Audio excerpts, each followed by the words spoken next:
नमस्कार, स्वागत है आप सभी का हमारे इस खास प्रोग्राम में। मैं हूं आपके साथ सुनील चौहान।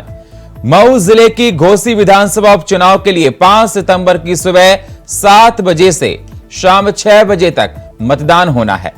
मतदान को लेकर सभी तैयारियां पूरी कर ली गई हैं। सुरक्षा के चाक चौबंद व्यवस्था कर ली गई है। वैसे तो सीधा मुकाबला बीजेपी के दारा सिंह चौहान और समाजवादी पार्टी के सुधाकर सिंह के बीच में है, लेकिन इस उपचुनाव को इंडिया गठबंधन और एनडीए के बीच माना जा रहा है। समाजवादी पार्टी के प्रत्याशी को कांग्रेस और लेफ्ट पार्टियों किसकी जीत होगी, किसका पूर्वानुमान अभी नहीं लगाया जा पा रहा है। तमाम पॉलिटिकल पंडित जीत हार को लेकर अपनी अपनी बात कह रहे हैं, लेकिन सभी का मानना है कि बसपा के कैडर वोटर जिस तरफ जाएंगे उनका पलड़ा भारी होगा। दरअसल बसपा ने उपचुनाव में प्रत्याशी नहीं उतारे और एनडीए को इंडिया गठबंधन से दूरी बनाकर रखी।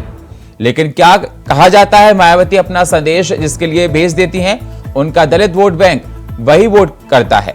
लिहाजा उपचुनाव में बसपा का वोट बैंक निर्णायक भूमिका निभाएगा। सपा ने मऊ प्रशासन पर धांधली के आरोप लगाए हैं। लाल और पीली पर्ची का आखिर क्या है मतलब, इसी पर करेंगे चर्चा। लेकिन सबसे पहले ये रिपोर्ट।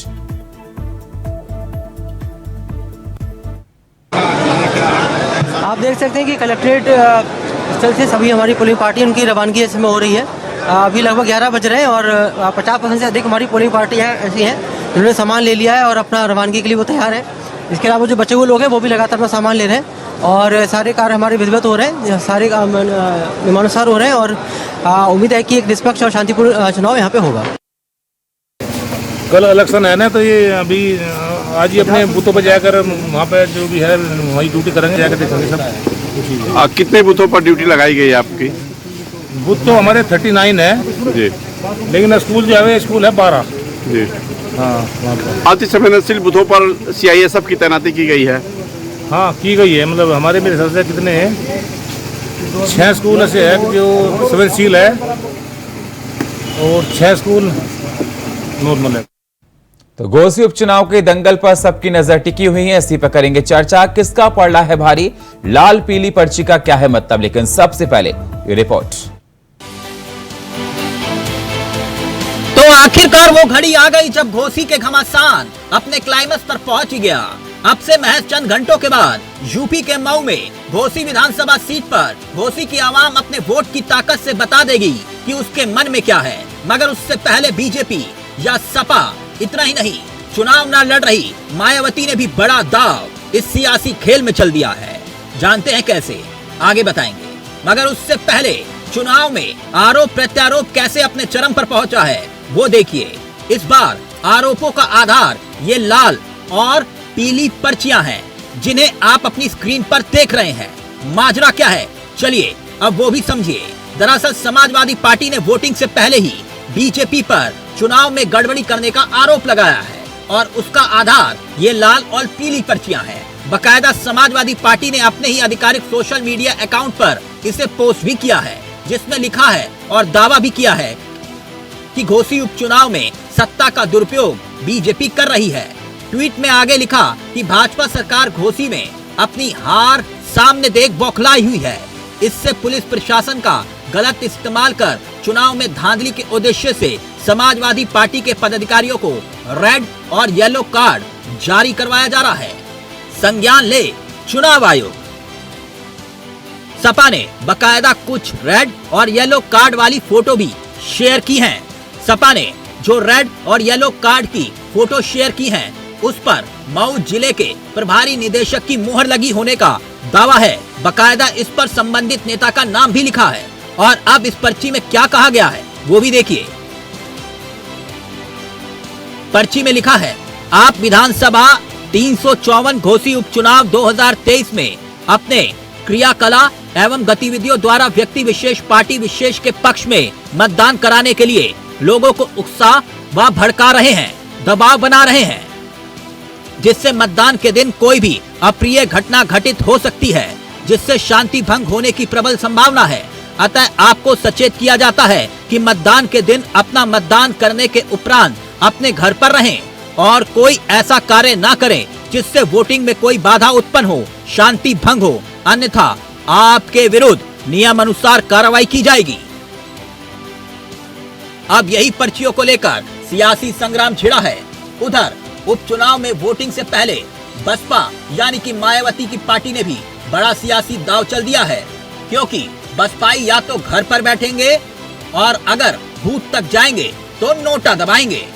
बसपा के इस फैसले से घोसी के सियासी रण में हंगामे जैसी स्थिति बन गई है, क्योंकि यहाँ 90,000 से ज्यादा दलित वोटर हैं जो किसी भी चुनाव के नतीजों को प्रभावित करने का मादा रखते हैं। इस सीट पर बसपा के वोटर बड़ी भूमिका में हैं। बीते 3 चुनाव से नतीजे बताते हैं कि करीब 90,000 से ज्यादा दलित मतदाताओं वाली सीट पर बसपा की पकड़ अब भी मजबूत है और मायावती अपने इस फैसले से ये सबूत देना चाहती हैं कि उनकी ताकत अभी भी कायम है। वैसे 2022 में बसपा प्रत्याशी वसीम इकबाल को 54,000 से ज्यादा वोट मिले थे। तो लगातार ये देखा जा रहा है कि घोसी उपचुनाव पर सबकी नजर टिकी हुई है। 5 सितंबर को मतदान होगा और तैयारियां लगभग पूरी हो चुकी हैं। चर्चा करने के लिए हमारे साथ जुड़ चुके हैं प्रदीप भटनागर जी, प्रवक्ता भारतीय जनता पार्टी के। स्वागत है सर आपका। अशोक यादव जी, प्रवक्ता समाजवादी पार्टी के। स्वागत है अशोक जी आपका। नवीन दुबे जी, राजनीतिक विश्लेषक। स्वागत है नवीन जी आपका। चर्चा में सबसे पहले प्रदीप जी मैं आपके पास आना चाहूंगा। प्रदीप जी, जिस प्रकार से समाजवादी पार्टी आप पर तमाम आरोप लगा रही है, वहां के सिस्टम पर आरोप लगा रही है, मैं आपसे ये जानना चाहता हूं ये लाल और पीली पर्ची का आखिरकार मांजरा क्या है? देखिए, समाजवादी पार्टी कुछ भी कह सकती है। बेचारे बौखलाए हुए हैं, हड़बड़ाए हुए हैं। हमेशा जब से सरकार इनके हाथ से गई है तो इनको काम ही है इल्जाम लगाना, क्योंकि इन्हें अच्छे काम दिखते नहीं है। ये पर्चियों का सिस्टम और जो दिखाया आपने, आपके माध्यम से मुझे पता लगा, कुछ पर्चियां समाजवादी पार्टी ने बनवाई होगी कुछ सरकार को बदनाम करने के लिए, जो आपके माध्यम से जो दिखाई जा रही है। तो ये सब चीजें हैं कि चुनाव किस तरह करा जाए। ये कुछ संदेश देना चाहते हैं कि प्रदेश में कि दिखाया जाए कि घोसी चुनाव में कि देखिए कि एक सरकार प्रदेश की है जो 25 करोड़ जनता ने चुन के भेजी है, उसने कुछ नहीं किया है। उसने गरीब के लिए कुछ नहीं करा है, उसने पिछड़ों के लिए कुछ नहीं करा, उन्हें ये दर्शाना चाहते हैं। नहीं सर, ये 2 तरह की पर्ची, जरा मुझे समझा दीजिए। रेड पर्ची का मतलब क्या है और येलो पर्ची, पीली पर्ची का मतलब क्या है? नहीं, मेरे संज्ञान में नहीं है, मैं इसके विषय को कोई नहीं समझा पाऊंगा। ये सरकार जो बैठी है या अधिकारी बैठे हैं प्रशासन में, उनका काम है। क्यों छपाई की छपाई, वो जवाब वही दे पाएंगे, इसको मैं नहीं दे पाऊंगा। मैं पूरा खुल के बताऊं इस चीज के बारे में। देखिए, इससे सरकारी तंबा है, क्योंकि जब निर्वाचन आयोग काम करता है, लेकिन समाजवादी पार्टी तो लगातार ये कह रही है कि वहां सिस्टम का गलत इस्तेमाल किया जा रहा है, भाजपा सरकार गलत इस्तेमाल कर रही है, आरोप लगा रही है वो आपके ऊपर कि कैसे पारदर्शी चुनाव होंगे सर? बिल्कुल, देखिए, जो भारतीय चुनाव आयोग है उसका काम है निष्पक्ष चुनाव करना, और राज्य सरकार चुनाव नहीं करा रही, निर्वाचन आयोग चुनाव करा हुआ है। तो सरकार से तो ये व्यर्थ और जबरदस्ती जवाब मांग रहे हैं। ये तो निर्वाचन आयोग से पूछिए, आप उत्तर प्रदेश निर्वाचन अधिकारी से पूछिए, ये 2 पर्चियों का मतलब क्या है। इनके नेतागण बैठे हैं, एमएलए भी हैं, पूर्व मंत्री। समाजवादी पार्टी ने ट्विटर पर, सोशल मीडिया पर इन पर्चियों को दिखाया है सर, और तमाम सवाल खड़े किए हैं पहले से कि लाल पर्चियां और येलो पर्चियां, जो पीली पर्चियां हैं, वो कुछ ना कुछ गलत संकेत दे रही हैं। एक छोटी चीज तो आपको माननी पड़ेगी, जहां पे आचार संहिता लग जाती है, वह सरकारी जो तंत्र होता है वो सब निर्वाचन आयोग के अधीन काम करता है, चाहे वहां की पुलिस हो, चाहे वहां के डीएम हो या अधिकारी हो। और ये समाजवादी पार्टी के लोगों को भी पता होनी चाहिए, उनके प्रवक्ता नेताओं को पता होना चाहिए कि निर्वाचन आयोग से चीजें पहुंच जाती है, जहाँ उपचुनाव है या चुनाव है जिस प्रदेश के अंदर, तो वहां पे सब आचार संहिता के बाद निर्वाचन आयोग काम करता है। अरे सर, आचार संहिता के बाद तो क्या क्या कुछ हो जाता है, ये तो आप बताइए मत। बहुत कुछ हो जाता है, बूथ तक कैप्चर हो जाते हैं। अशोक जी, बिल्कुल सही कह रहे हैं आप। अशोक जी, मेरी आवाज अगर आपको मिल रही है? जी। अशोक जी, मैंने सवाल पूछा था प्रदीप जी से कि लाल और पीली पर्ची का मतलब क्या है। उनका कहना है कि वहां पर आचार संहिता लगी हुई है और प्रशासन अपने हिसाब से काम कर रहा है, लॉ एंड सिस्टम पूरा ठीक है। मैं आपसे ये जानना चाहता हूं, आखिरकार आपको लाल और पीली पर्ची से आपत्ति क्या है? देखिए सुनील जी, जब से ये घोसी उपचुनाव में भाजपा को ये लगने लगा है कि उनके हाथ से चुनाव निकल गया है, क्योंकि मेरा घर ही बगल जिले में है, आजमगढ़ का, मेरे यहाँ से 20-25 किलोमीटर दूर घोसी है। तो वहाँ पे स्थिति ये है कि जो दारा सिंह चौहान जी को वहाँ की जनता एक दल बदलुआ नेता के रूप में उनकी आइडेंटिटी हो गई है। ओम प्रकाश राजभर जी जो उनके आदर्श बने हुए हैं, उनकी छवि जो है गालीबाज नेता के रूप में हो गई है। जब सपा गठबंधन में थे तो भाजपाइयों को गाली देते थे, आज भाजपा गठबंधन में तो सपा को गाली देते हैं, तो उनकी छवि बड़ी खराब हो गई है। और जनता जो है ये इंतजार कर रही थी कि ये चुनाव में लोग कभी मिले तो इनको सबक सिखाया जाए। तो घोसी की जनता पूरी तरह से दारा सिंह चौहान का बाइकाट की हुई है। इवन जिस समाज को बिलोंग करते हैं वो समाज भी इनसे काफी हद तक रुष्ट है। और बाकी जो कॉमन जनता है वो जनता पूरी तरह से समाजवादी पार्टी के प्रत्याशी सुधाकर सिंह जी के साथ है, क्योंकि वो एक विश्वसनीय प्रत्याशी है। 24 घंटे 7 दिन तो वो जनता के बीच रहते हैं, हमेशा एक ही दल में रहे आज तक, उन्होंने दल बदल नहीं किया कभी। तो ये सारी चीजें हैं, लेकिन भारतीय जनता पार्टी पद और पैसे और प्रशासन का इतना दुरुपयोग कर रही है, सब अपनी आसन हार को देखते हुए इस तरह का दुरुपयोग हो रहा है। लेकिन सर बीजेपी तो ये कह रही है, अशोक जी, बीजेपी तो ये कह रही है कि चुनाव आयोग अपने हिसाब से काम कर रहा है, राज्य चुनाव आयोग अपने हिसाब से काम कर रहा है। दैट मीन्स अगर आप चुनाव आयोग पर सवाल उठा रहे हैं।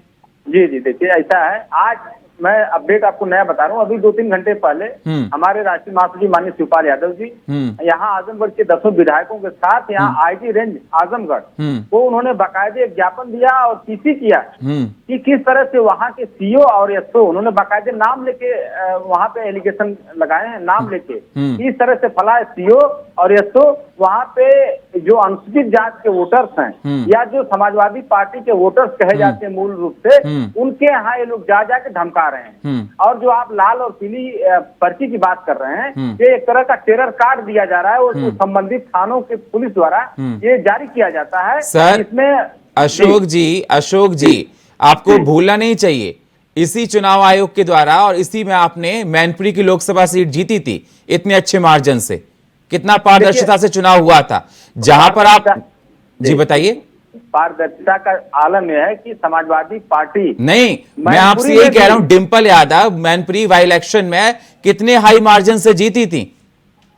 देखिए अब आप पहले से आरोप लगाने लगे, क्या ये माना जाए हार का डर है सर? क्या सुनिए, देखिए मैनपुरी हो चाहे रामपुर हो चाहे घोसी हो, जहां जहां इनका जितना बस चल रहा है उतना प्रशासनिक दुरुपयोग कर रहे हैं वो समाजवादी कार्यकर्ता। क्या बात करते हैं सर, लड़ रहे हैं, क्या बात करते हैं? अगर चुनाव जीत जाते हैं तो आप ईवीएम ने आपके अकॉर्डिंग काम किया, अगर आप चुनाव नहीं जीते तो ईवीएम ने आपके अकॉर्डिंग काम नहीं किया।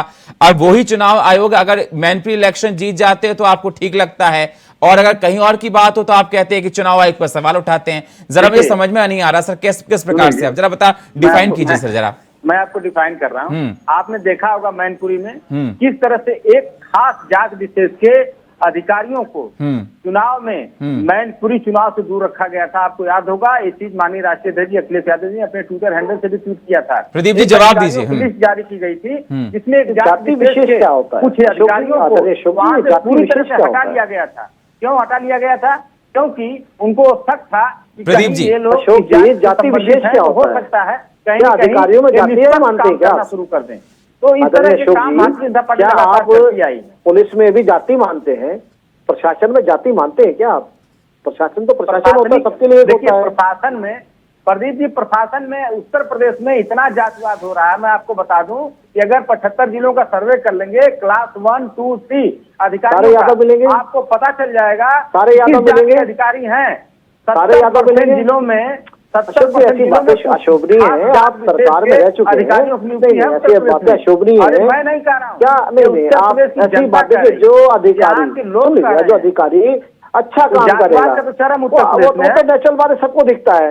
मगर आप कह रहे हैं कि एक विशेष जात और धर्म में तो बड़े ऊपर है कि हम तो पुलिस को पुलिस ही मानते हैं, मगर आप लोगों की मेंटलिटी पता नहीं क्यों नहीं हुई, आप दोबारा भी चुनाव हार गए मगर आपकी सोच चेंज नहीं हुई। देखिए तो सारे उत्तर प्रदेश ने देखा है कि यादव और यादव केवल यादव कहाँ और कैसे, आपसे छुपा हुआ नहीं है। मगर इस समय आप आपने कितना बड़े सवाल पूछा, आदरणीय डिंपल जी इतने भारी भरकम मनी से जीती, प्रशासनिक दुरुपयोग का जहाँ तक सवाल है, मशीन में गड़बड़ थी। अरे भाई बीच में मत बोलो यार, आप बोल लीजिए। बीच में बोलना ना बोलने की बात है, आप बोल रहे हो, आप शब्दों को देखिए ना। आप ये जो प्रशासन, जो पुलिस जो आदरणीय अखिलेश जी के साथ रहती है या आपके विधायकों के साथ रहती है, क्या उसकी भी जात धर्म होती है? जो सुरक्षा करने में आपके नेताओं में लगी है पुलिस, उसकी भी जात धर्म का चक्कर होता है क्या? मैं तो आपके मुंह सुन के बड़ा अच्छा हो रहा मुझे तो सुन के। सुनील जी आप ही पूछिए कि पुलिस की भी यह जात धर्म होता है क्या? मीडिया का भी जात धर्म है?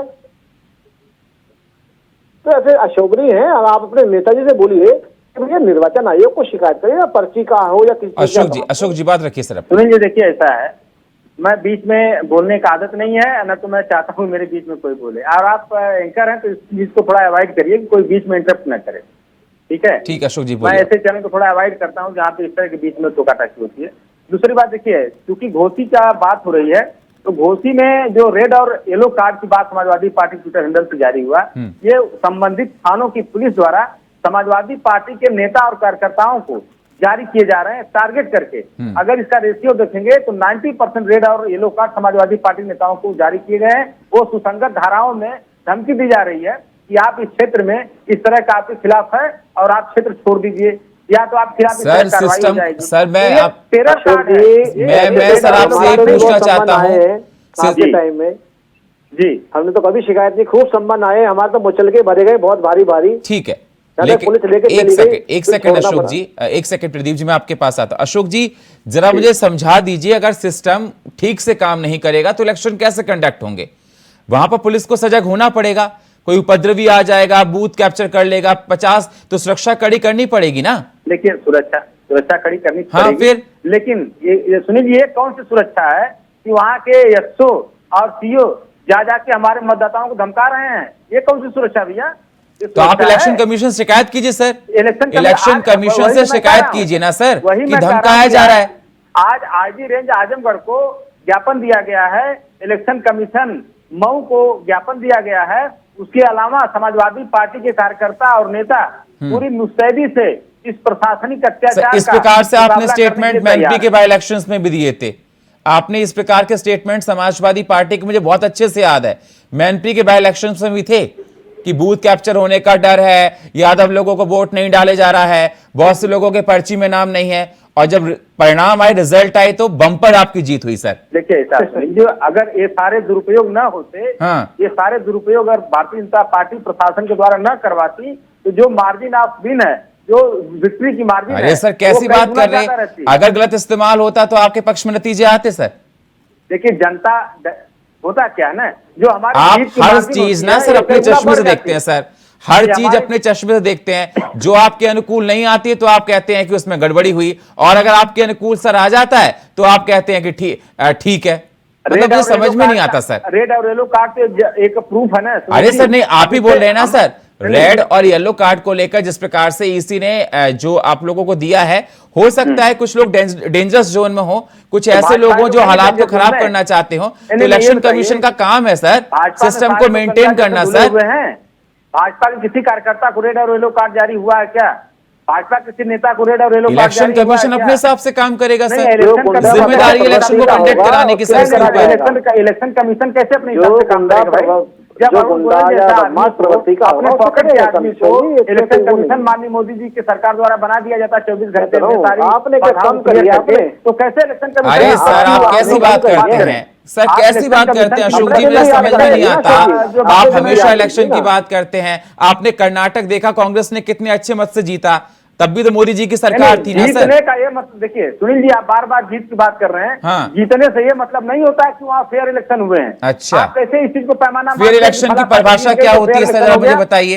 फेयर इलेक्शन की परिभाषा क्या होती है? फेयर इलेक्शन की परिभाषा वो होती है कि चुनाव आयोग या चुनाव के अधिकारी प्रशासनिक आप डिसाइड करेंगे सर, आप डिसाइड करेंगे अशोक जी, आप डिसाइड करेंगे, आप सर्टिफिकेट देंगे फेयर इलेक्शन है कि नहीं है सर? देखिए ऐसा है, फेयर इलेक्शन का जो है सर ईसी है, सिस्टम है देश में, इलेक्शन कमीशन है, सिस्टम है, वो अपना काम करेगा सर। ठीक है, मैं आपके पास आऊंगा, नवीन जी हमारे साथ जुड़े हैं। इस तरह का काम करना चाहिए इलेक्शन कमीशन ठीक को, है, उस तरह से नहीं हो पा रहा है। ठीक है, मैं आपके पास आता हूं। नवीन जी मेरी आवाज सर आपको मिल रही है? जी बिल्कुल क्लियर है सर। आपने बहुत अच्छे सुन लिया होगा अशोक जी को, और आपने सुन लिया होगा प्रदीप जी को। सवाल मेरा आपसे यह है कि तमाम सवाल उठाए जा रहे हैं इलेक्शन कमीशन ऑफ इंडिया को लेकर। उनका कहना है कि जो लाल और पीली पर्ची बांटी जा रही है उसमें धांधली हो रही है, और जो लोग मतलब डेंजरस जोन में है कि कुछ कर सकते हैं या कोई उपद्रव वहां पर हो सकता है। तो मैं आपसे ये जानना चाहता हूं, पहला सवाल मेरा आपसे ये है कि उन हालातों को देखकर आप क्या कहना चाहते हैं येलो और रेड पर्ची को लेकर, और दूसरा सवाल मेरा आपसे ये कि बसपा का वोट बैंक क्या दर्शाएगा, कैडर वोट बैंक है उसका सर बसपा का मऊ में? सुनील जी देखिए, सबसे बड़ी चीज ये है कि मैं अशोक जी को भी स्मरण कराना चाहूंगा कि जब समाजवादी पार्टी की सरकार उत्तर प्रदेश में सत्ता नशीन रही है, उपचुनाव तब भी हुए हैं और ये आरोप सपा पर भी लगते रहे हैं।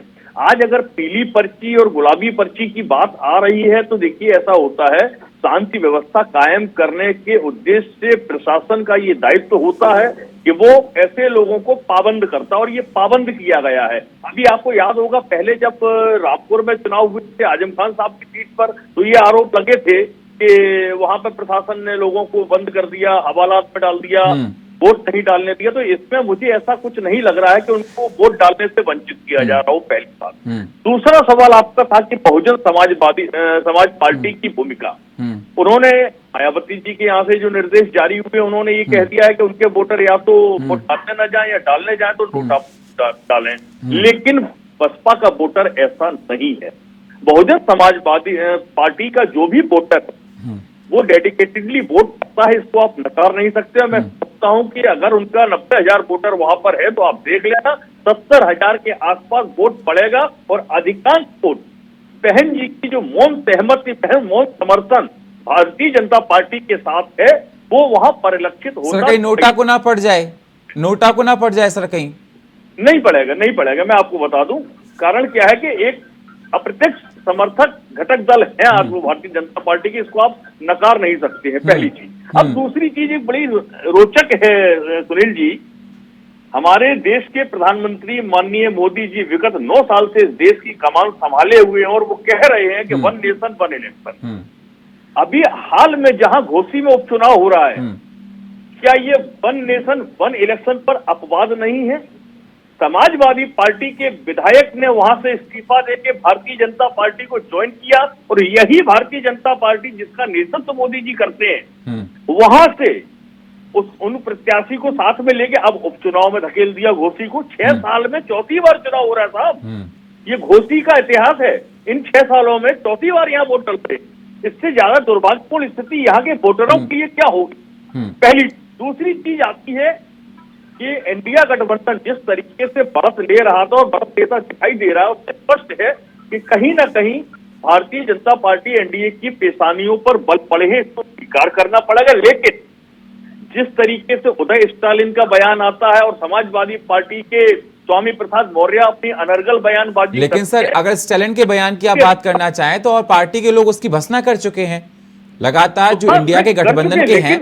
मैं कल की डिबेट की बता रहा हूं, कांग्रेस के प्रवक्ता हमारे साथ बैठे थे और समाजवादी पार्टी के, उन्होंने कहा उनका वो व्यक्तिगत बयान हो सकता है लेकिन हम लोग इसकी भर्त्सना करते हैं, हमारा इससे कोई लेना देना नहीं।